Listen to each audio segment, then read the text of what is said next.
बिस्मिल्लाहिर्रहमानिर्रहीम। व्यूअर्स, आज के लेक्चर में हम graphical analysis of motion discuss करते हैं। Graph is a pictorial way of presenting information about the relation between various quantities.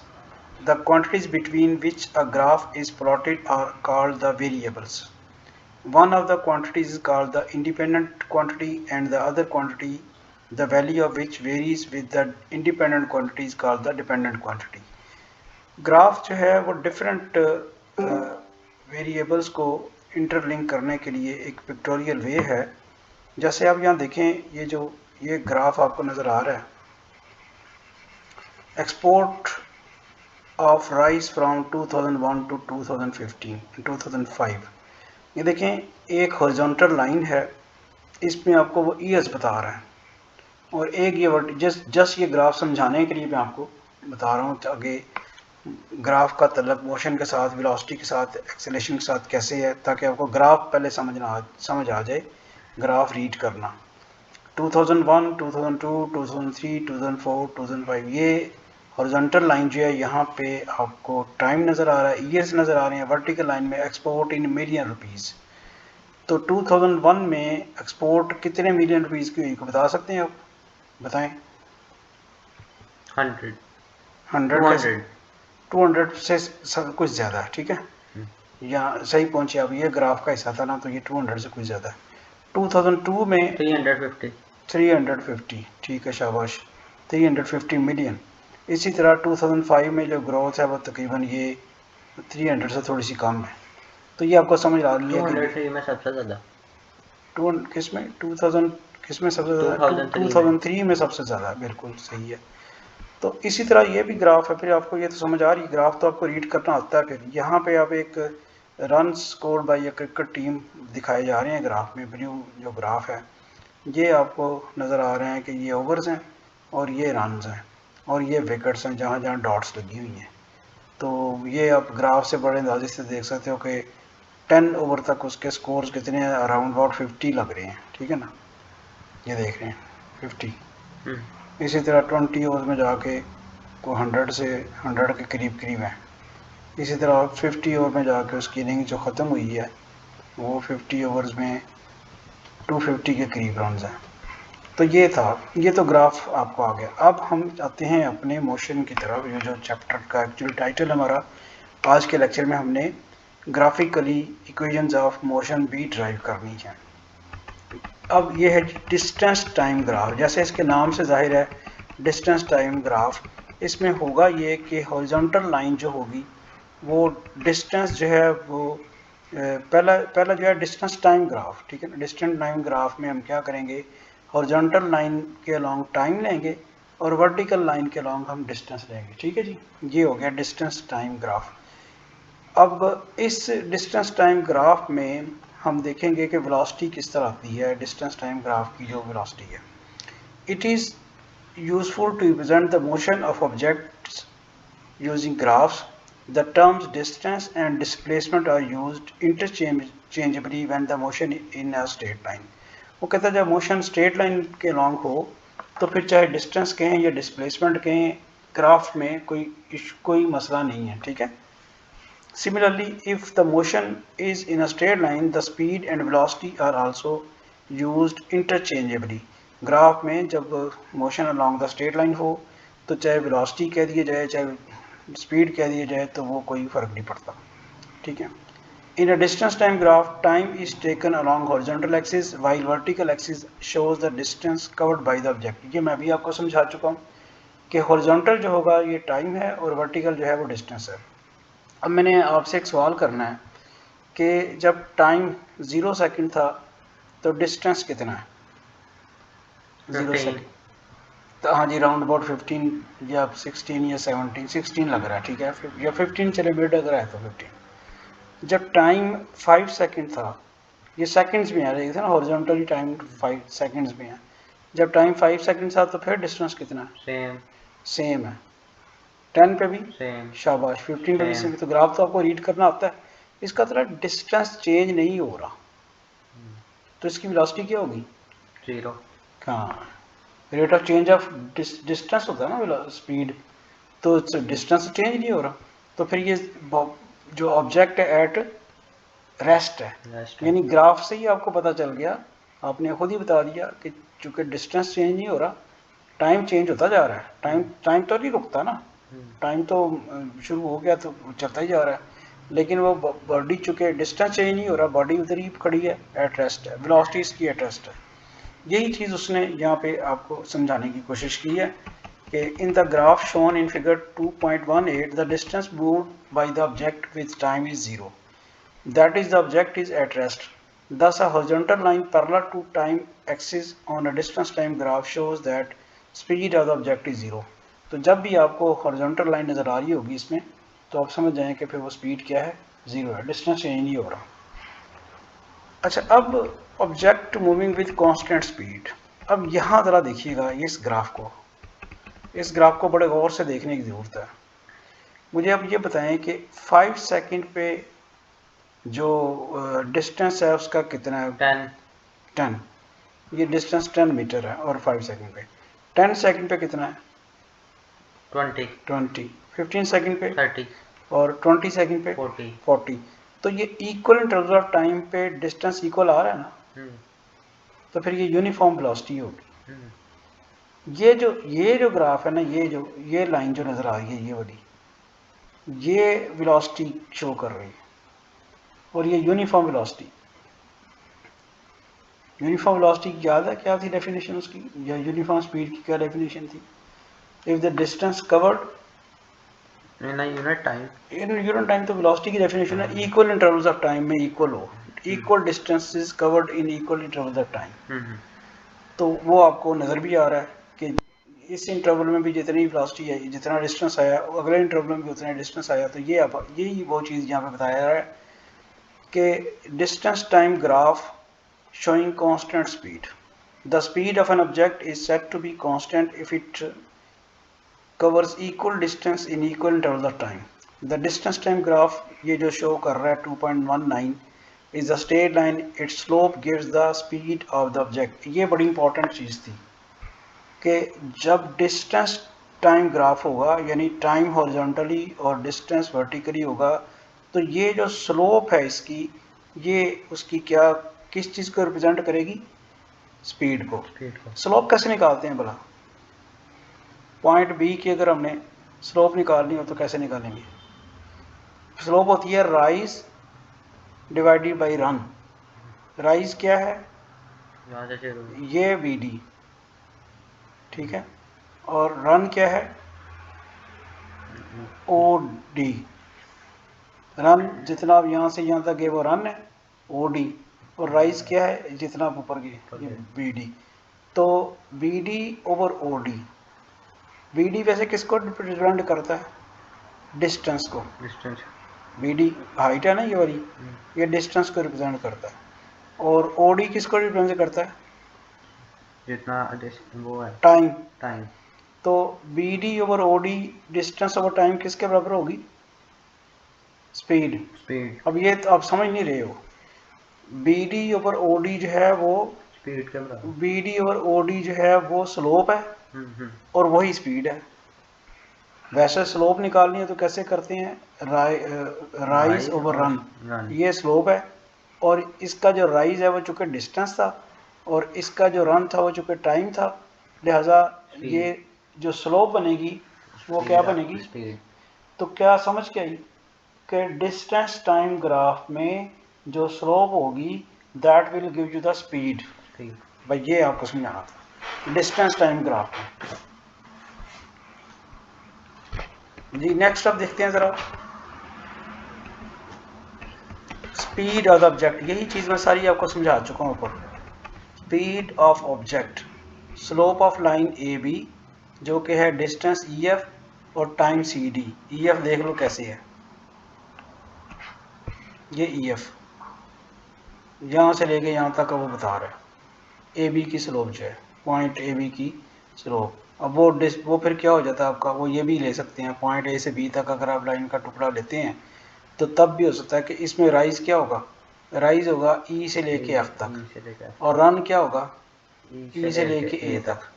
तो वो वही बता रहा है आपको, और वो ई से लेके ए तक जो रन है वो बेसिकली वही आपका जो रन है, ये रन जो है ये ज़रा सही समझ लें, पॉइंट ए से लेके बी तक जब जा रहा है तो जो राइज है वो है ई एफ, और रन जो है वो ई एफ नहीं, वो ई ए नहीं है, वही वो रन होगा ए, ये सी डी या ए, यहाँ से लेके यहाँ तक की जो लाइन सी से लेके, लेकिन ए से शुरू करना ना, ए से ऊपर जाएंगे एफ तक तो वो बेसिकली ई एफ है, ए से इस लाइन तक जाएंगे पॉइंट बी तक तो वो बनती है ई, वो बनता है सी डी। ए डी तो इस तरह आ जाएगा ना, वो नहीं है सी डी, वो बनेगा सी डी। ये इतना रन है और इतना राइज है, ई एफ और ये सी डी, इसलिए आपके पास आ जाएगा ई एफ और C D, distance E F और टाइम सी डी। तो डिस्टेंस आपके पास 20 मीटर बनता है उसका, और टाइम की तरह बनता है 10 सेकेंड्स, तो ये बन जाएगा 2 मीटर पर सेकेंड, ये उसकी स्पीड आ जाएगी। क्या क्लियर क्या हुआ है? डिस्टेंस टाइम ग्राफ की जो स्लोप है वो स्पीड है। अच्छा, अब अगर वो स्पीड है, अब ये पीछे तो स्पीड हमारी कांस्टेंट थी, कैसे कांस्टेंट थी कि इक्वल इंटरवल्स ऑफ टाइम में इक्वल डिस्टेंसेस कवर हो रहे थे, और ये एक स्ट्रेट लाइन थी। एक ग्राफ आपको नज़र आ रहा है आगे जिसमें स्ट्रेट लाइन नहीं बनी हुई, ये ज़रा गौर करो, ये कर, इसका मतलब है स्पीड जो है वो डिफरेंट है, स्पीड जो है वो कांस्टेंट नहीं है, ठीक है, ये स्पीड कांस्टेंट नहीं है। तो अब इसको कैसे निकालेंगे, इसकी स्पीड कैसे निकालेंगे? When an object does not cover equal distances in equal intervals of time, then its speed is not constant. In this case, the distance time graph is not a straight line. जब speed constant नहीं होगी तो जो distance time graph की जो straight line है वो straight line नहीं बन सकेगी। When an object does not cover equal distances, तो इक्वल डिस्टेंस नहीं ना कवर कर रहा। ये देखो, यहाँ से लेके इस टाइम पे उसने डिस्टेंस ये कवर किया है, उसके बाद यहाँ से लेके यहाँ तक डिस्टेंस जो है उसने थोड़ा ज़्यादा कवर किया है, फिर और ही ज़्यादा कवर कर लिया है, ठीक है ना। तो इसलिए ये जो ग्राफ है वो स्ट्रेट लाइन नहीं बनी। तो object moving with variable speed, उसमें स्ट्रेट लाइन नहीं बनेगी। The slope of the curve at any point, अब इस सूरत में स्लोप कैसे निकालनी है आपने? इस सूरत में स्लोप निकालनी है टेंजेंट पे, चूंकि स्ट्रेट लाइन तो बनी नहीं हुई, इस सूरत में स्ट्रेट लाइन तो बनी नहीं हुई, तो अब क्या करेंगे? अब पॉइंट पी के ऊपर निकालने के लिए हम क्या करेंगे? एक टेंजेंट ड्रॉ करेंगे, ये वाला टेंजेंट लाइन समझते हैं? और टेंजेंट लाइन किसे कहते हैं? टेंजेंट किसे कहते हैं?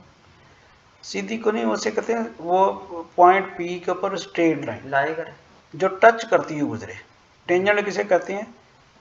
ये जो डॉटेड लाइन ये वाली बनाई हुई है ना, ये वाली ए क्यू, ये पॉइंट पी को टच, पॉइंट पी पे कर्व को टच करती गुजरती है। अब कर्व स्ट्रेट लाइन नहीं ना, पहले तो कर्व स्ट्रेट लाइन थी तो उसका राइज ओवर रन हो गया था। अब ये कर्व स्ट्रेट लाइन नहीं है क्योंकि वेलोसिटी जो है, स्पीड जो है वो वेरिएबल है, मूविंग स्पीड विद वेरिएबल, ठीक है ना, वो वेरिएबल स्पीड है। तो ये जो आपको नज़र आ रही है कर्व, ये स्ट्रेट लाइन नहीं है। तो अब इसका राइज ओवर रन कैसे मालूम किया जाए? उसके लिए वो कहता है कि पॉइंट पी के ऊपर टेंजेंट ड्रॉ कर दें। ये टेंजेंट क्या होता है? जो उस कर्व को उस पॉइंट के ऊपर टच करके गुजरे स्ट्रेट लाइन। अब इसका राइज और रन कहता जी मालूम कर लेते हैं। The slope of the curve at any point can be found from the slope of the tangent at the point. For example, slope of the tangent at P is R S over Q S. R S देख लें, ये rise है, ये R S rise और Q S ये run, समझ आ रही है? अब ये इस स्ट्रेट लाइन का ले रहा है, ये जो टेंजेंट था ना उसका राइज ओवर रन ले रहा है। पहले तो पिछले में तो उसका अपना ही राइज ओवर रन आ गया था ना, ये चूँकि कांस्टेंट वेलोसिटी से चल रही थी, कांस्टेंट स्पीड से चल रही थी, इसकी स्ट्रेट लाइन बताते खुद जो थी वो स्ट्रेट लाइन थी, तो उसका राइज ओवर रन आ गया। लेकिन अब चूँकि वेरिएबल वेलोसिटी है, इक्वल इंटरवल्स ऑफ टाइम में इक्वल डिस्टेंसेस कवर नहीं हो रहे, लिहाजा कर्व बनी, स्ट्रेट लाइन नहीं बनी, इसलिए टेंजेंट ड्रॉ किया, राइज ओवर रन ये आपके पास आ गया। Thus the speed of the point P is 3 metre per second. अब आपके सवाल जवाब देने की बारी आई है। ये देखें, इन फिगर 2.21 ये फिगर आपके पास है, और वो कहता ये है कि आप क्या मालूम करें? The distance car has travelled. Figure 2.21 shows the distance time graph of a moving car. From the graph find the distance car has traveled। हाँ जी बताएं कितना डिस्टेंस है कार ने ट्रेवल किया। ये ग्राफ आपके सामने है। 40 कैसे पता चला आपको? 0 से वो स्टार्ट हो गया। नहीं नहीं, ये देखो ना, एंड हो गया ना यहाँ पे। हाँ, डिस्टेंस ये एंड है ना। अब कर्व इसके ऊपर तो गई ही नहीं है, लिहाजा ये 40 मीटर। आगे क्या कहता है? The speed during the first 5 seconds. First 5 seconds में ये 5 सेकेंड्स है, ये 5 सेकेंड्स है, तो स्पीड 10 कैसे निकाली? इसको यहाँ से ऐसे देखें। नहीं नहीं, स्पीड होनी है distance divided by time. Distance कितना है? 35 है। 35। ये देखो ना, ये 5 है ना, 5 सेकेंड पे डिस्टेंस कितना है? 35। तो 35 ओवर 5 करेंगे तो वो बनेगी स्पीड 7 मीटर पर सेकेंड। समझ आ रही कि नहीं आ रही? ये देखो ना, वो डिस्टेंस तो आपने सही बताया, total distance travel with 40 metre, क्योंकि 40 मीटर से ऊपर कर्व नहीं गई है, तो वो हो गया। अब distance travel during first 5 second is 35 metre. ये फर्स्ट 5 सेकेंड में डिस्टेंस कितना किया? 35। तो 35 मीटर को टाइम पे डिवाइड करेंगे तो स्पीड आएगी ना। स्पीड का क्या फार्मूला होता है? तो ये आपके पास आ गई है 35 और 5 7 मीटर पर सेकेंड। तीसरा का मालूम करना है average speed of the car. Average speed कैसे निकालते हैं? ये भूल गए, एवरेज स्पीड बोले total distance divided by total time. तो टोटल डिस्टेंस कितना है? 40। टाइम कितना है? 10। तो 10 40 ओवर 10 आ जाएगा ना। 40 मीटर ओवर 10 सेकेंड कितना बजेगा? 4 मीटर पर सेकेंड। ये अब ग्राफ से पता चल रहा है ना आप कैसे मालूम करते हैं। Speed during the last 5 seconds. Last 5 seconds कहाँ पे हैं? लास्ट 5 सेकेंड्स यहाँ से शुरू होगा, ठीक है ना। ये आपके पास ये आ जाएगा ना, 6 से शुरू होगा ना। लास्ट 5 सेकेंड्स ये बनेंगे, ये 8 और ये आपके पास 5, ये तो 6 सेकेंड है ना, फिर यहाँ से शुरू होगा ना। ये 4 और ये 5, तो लास्ट 5 सेकेंड में कितना क्या कहा उसने? क्या कहा? Speed during the last 5 seconds. बताएं कितनी है? डिस्टेंस कितना कवर किया उसने लास्ट 5 सेकेंड में? 25 कैसे कवर किया? ये हाँ, तो वही करना, राइज ओवर रन ही करना है आपने। Rise over run. राइज कितना हुआ? यहाँ से कितना राइज हुआ है? 35। 5 हुआ के 5 नहीं हुआ? ओवर रन, और रन कितना है? वो 5। तो ये speed of object last 5 second में किधर गई वो diagram?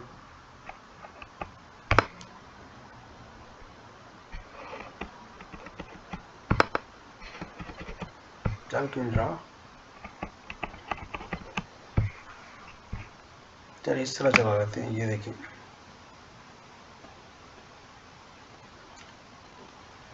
Distance move during the last 5 seconds. 5 metre distance cover किया।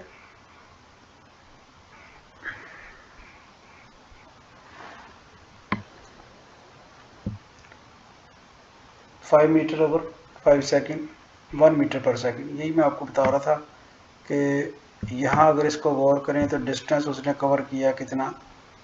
5। ये 35 से ऊपर गया ना 40 तक। 5 ही सेकेंड थे, 5 मीटर डिस्टेंस कवर किया, तो स्पीड आ जाएगी 5 over 5 metre per second 1 metre per second. ये हमने कौन सा ग्राफ पढ़ा? Distance time graph. Distance time graph की स्लोप क्या होती है? स्पीड। अब आ रहा है स्पीड टाइम ग्राफ। इसकी स्लोप क्या होगी? एक्सेलरेशन। ये भी बड़ी इंपॉर्टेंट चीज़ है नोट करने वाली। ये स्पीड टाइम ग्राफ है। In a speed time graph time is taken along x axis and speed is taken along y axis. ये देखो बड़े गौर से, टाइम इज टेकन और ये अब डिस्टेंस नहीं है बल्कि क्या है, स्पीड है। ये जो लाइन है ये क्या चीज़ है, ये एक्सेलरेशन है। पहले किसको रिप्रेजेंट करी थी, ये स्पीड को रिप्रेजेंट करी थी। अब मुझे ये बताएं कि क्या वेलोसिटी चेंज हो रही है? जब टाइम 0 से लेकर 20 सेकंड तक जाता है तो वेलोसिटी चेंज नहीं हो रही। तो एक्सेलरेशन की क्या डेफिनेशन है, rate of change of velocity. तो वेलोसिटी तो चेंज नहीं हो रही, तो फिर एक्सेलरेशन क्या हुआ, जीरो। तो अगर डिस्टेंस टाइम ग्राफ हो और उसमें लाइन हॉरिजॉन्टल हो तो वहाँ हम कहते हैं स्पीड जीरो है। और अगर वेलोसिटी टाइम ग्राफ हो तो उसमें हॉरिजॉन्टल लाइन हो तो हम कहते हैं एक्सेलरेशन जीरो है। When the speed of an object is constant, वो कहते हैं इसमें चूंकि speed 4 metre per second constant ही है, वो चेंज ही नहीं होती, लिहाजा एक्सेलरेशन इसका जीरो होगा।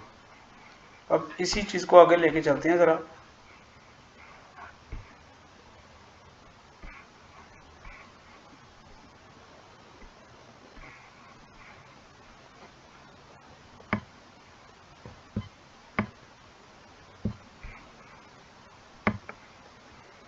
Object moving with uniformly changing speed, वो जैसे आपके पास यूनिफॉर्म स्पीड थी, अब ये यूनिफॉर्मली स्पीड चेंजिंग स्पीड से क्या मुराद है, let the speed of an object be changing uniformly, in such a case speed is changing at a constant rate, thus its speed time graph would be a straight line such as shown in figure 2.23।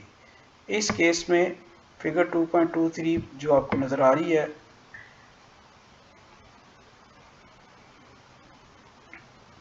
ये figure उसी किस्म की figure है जो पहले हमने देखी है। इसमें फ़र्क क्या है कि वर्टिकल लाइन जो वेलोसिटी है, वर्टिकल एक्सिस जो है, तो इसमें आप देखते हैं कि यूनिफॉर्म स्पीड है, यानी जो पहले 5 सेकंड में जितनी स्पीड थी अगले 10 सेकंड में भी उतनी स्पीड है। पहला इंटरवल क्या है 5 सेकंड्स का, स्पीड कितनी है 2 मीटर पर सेकंड। अगला इंटरवल क्या है 5 सेकंड का, उसमें स्पीड फिर कितनी बनी है 2 मीटर पर सेकंड। तो ये यूनिफॉर्म स्पीड आपको नज़र आ रही है। एक्सेलरेशन फिर क्या बनेगा, acceleration on the graph in figure 2.23, point A gives speed of the object as 2 meter per second after 5 seconds and point B gives speed of the object as 4 meter per second after 10 seconds। Acceleration किसके बराबर है, slope of A B. Slope of A B क्या होगी जी, बता सकते हैं? Rise कितना है 10, ये वाला 10 नहीं, 4 राइज है, राइज ओवर रन।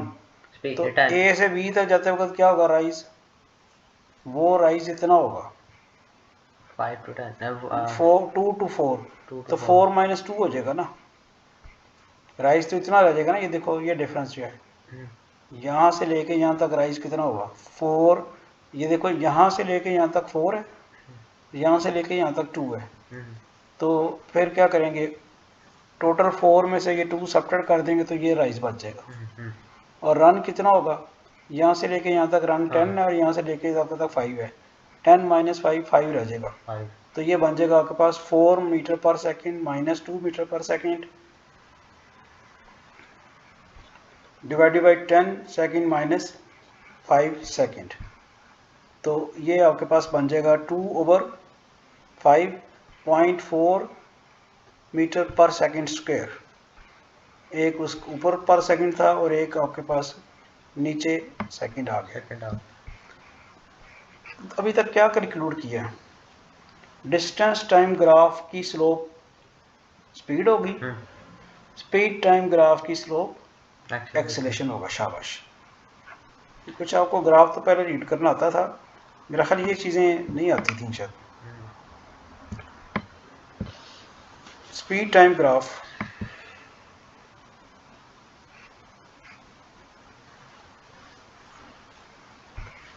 एग्जाम्पल 2.8। अब जैसे पहले डिस्टेंस टाइम ग्राफ उसने दिया हुआ था तो उसमें से कुछ चीज़ें उसने मालूम करने के लिए कही थी, हमने मालूम कर दी। इसी तरह अब इस एग्जाम्पल में उसने आपको दिया हुआ है स्पीड टाइम ग्राफ और कुछ चीज़ें मालूम करने के लिए कह रहा है। Find the acceleration from speed time graph shown in this. अब ये एक्सेलरेशन मालूम करना है स्पीड टाइम ग्राफ में सीधा सीधा आपने क्या करना है, राइज ओवर रन। तो राइज कितना है ये ज़रा देखिएगा, सी डी हो जाएगा rise, slope of C D निकालेंगे तो ये सी डी राइज हो जाएगा, और रन कितना हो जाएगा फिर। तो अब ये देखते हैं इसका जो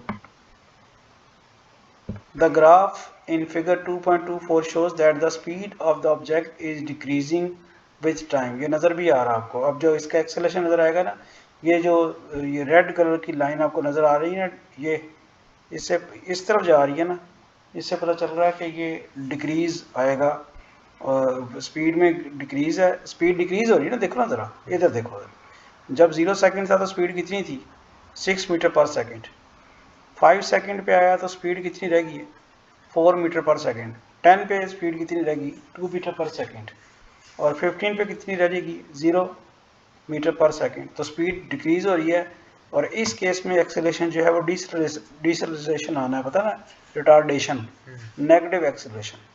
तो अब ये आ जाएगा 2 metre per second minus 4 metre per second divided by 2 metre per second minus 4 metre per second. कैसे आई है बोला rise,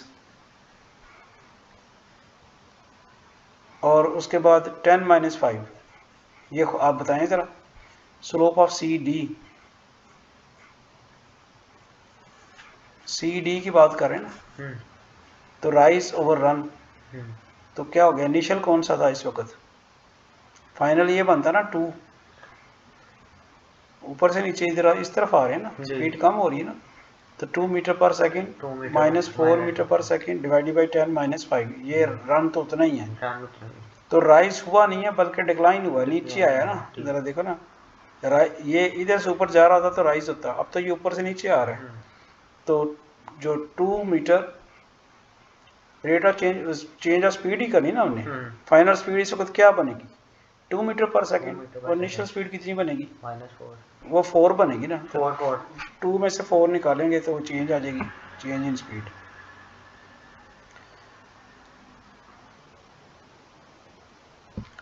distance covered by moving object. अच्छा, अब ये बड़ी इंपॉर्टेंट चीज़ है, हमने देख लिया कि डिस्टेंस टाइम ग्राफ की जो स्लोप है वो स्पीड होती है, और स्पीड टाइम ग्राफ की जो स्लोप है वो एक्सेलरेशन होता है। ये पैराग्राफ बड़ा इंपॉर्टेंट है। The area under a speed time graph represent the distance travelled by the object. क्या कह रहा वो, एरिया अंडर द कर्व। ये देखें, ये आपके पास जो कर्व है ये कौन सा ग्राफ है, स्पीड टाइम ग्राफ।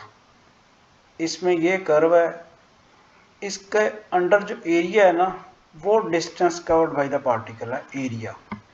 ये बड़ी इंपॉर्टेंट चीज़ है, फिर सुन लें।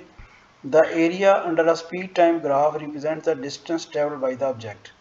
If the motion is uniform then the area can be calculated using appropriate formula for geometrical shapes represented by the graph। इसको समझने के लिए हम अगला क्वेश्चन करते हैं। A car moves in a straight line. The speed time graph of its motion is shown in figure 2.25। 2.25 में आपको ये, अब बड़े गौर से देखना, ये स्पीड है और ये डिस्टेंस है। स्पीड टाइम ग्राफ में हुआ क्या हुआ भला, जब कार जब 0 से 10 सेकंड तक हुआ तो कार एक यूनिफॉर्म वेलोसिटी से मूव कर रही है, यूनिफॉर्म स्पीड से।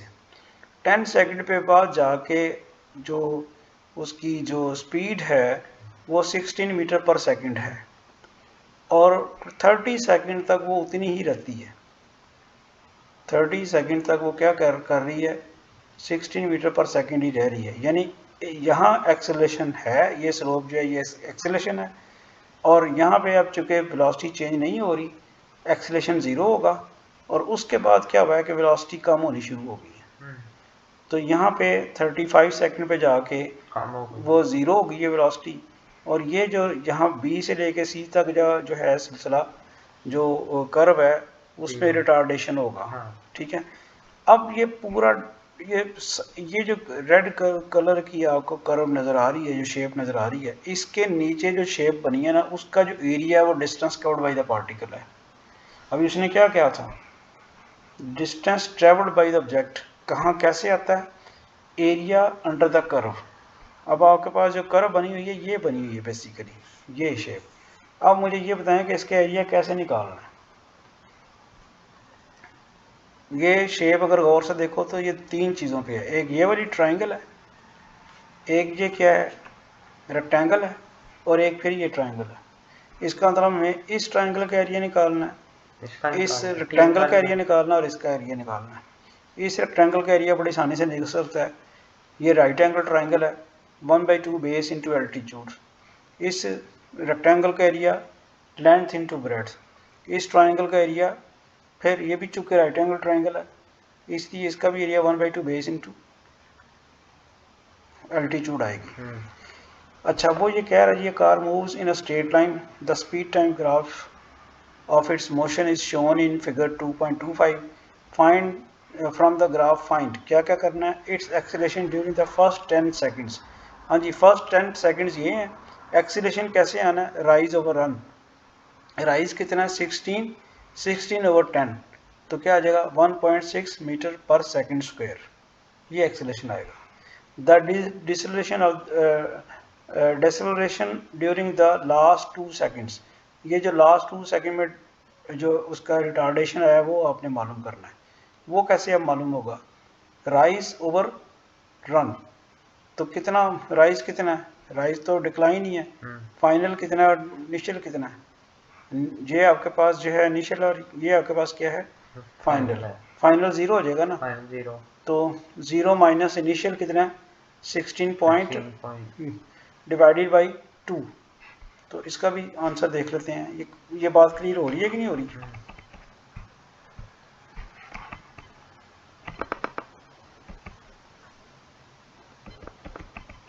पहला जो था चेंज इन वेलोसिटी वो तो बता दिया, 16 minus 0 metre per second over 10, 1.6 metre per second square.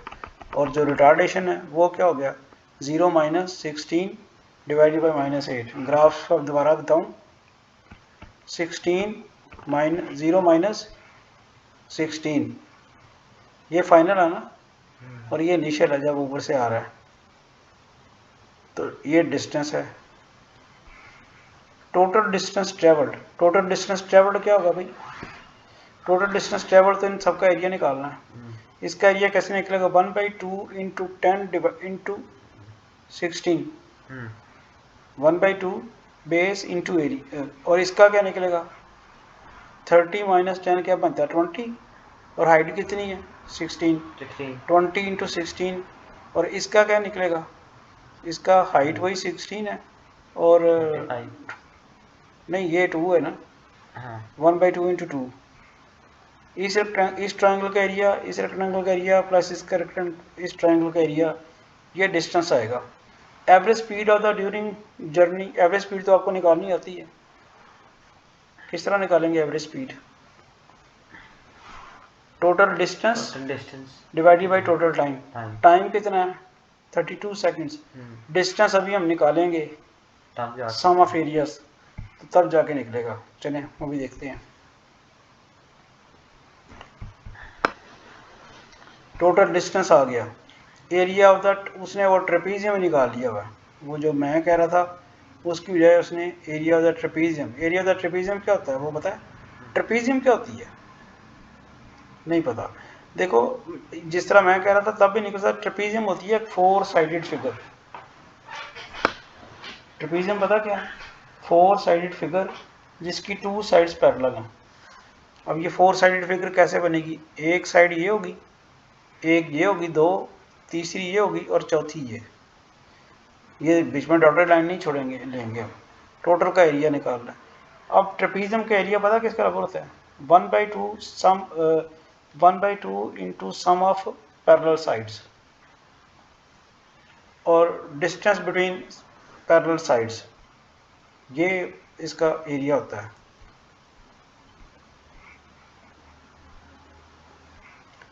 ये 1/2 sum of parallel side into distance between parallel side, ये हाइट जो है ना डिस्टेंस बिटवीन पैरेलल साइड्स है। अब ये देखो पैरेलल साइड कौन सी है इसकी ट्रेपीजियम की, कौन कौन सी पैरेलल साइड है, एक ये है ओ से यहाँ तक, ओ सी, ये समझ लो। एक साइड ये है ओ सी, इसकी टोटल लेंथ कितनी है 32, और एक पैरेलल साइड है ए बी, इसकी कितनी है 18। 18 कैसे निकली है, ये 30,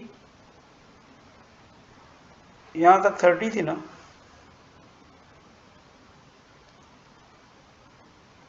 ठीक है 30 सेकेंड, और ये क्या है, यहाँ तक कितनी है 10, तो ये फिर ये 18,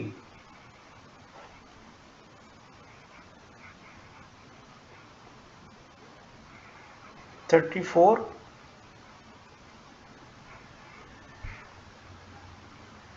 और ये पैरेलल साइड्स आ गई, एक यहाँ से लेके यहाँ तक और एक ये वाली साइड, और इन दोनों के दरमियान जो डिस्टेंस है वो कितना है 16। तो अब ये फार्मूले में जाके लगा देते हैं,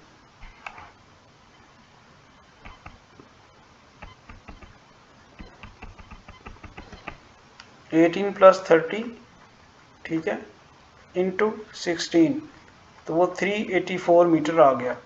एवरेज स्पीड कैसे निकलनी है, total distance divided by total time, 384 divided by 30, तो 12.8 मीटर पर सेकंड आ गया। तो ये था आज का लेक्चर। अब इसको हम इस्तेमाल करते हुए नेक्स्ट इक्वेशन द मोशन जो है वो नेक्स्ट लेक्चर में इंशाल्लाह प्रूव करेंगे। तो उम्मीद है कि आपको ग्राफिकल रिप्रेजेंटेशन समझ आ गई होगी।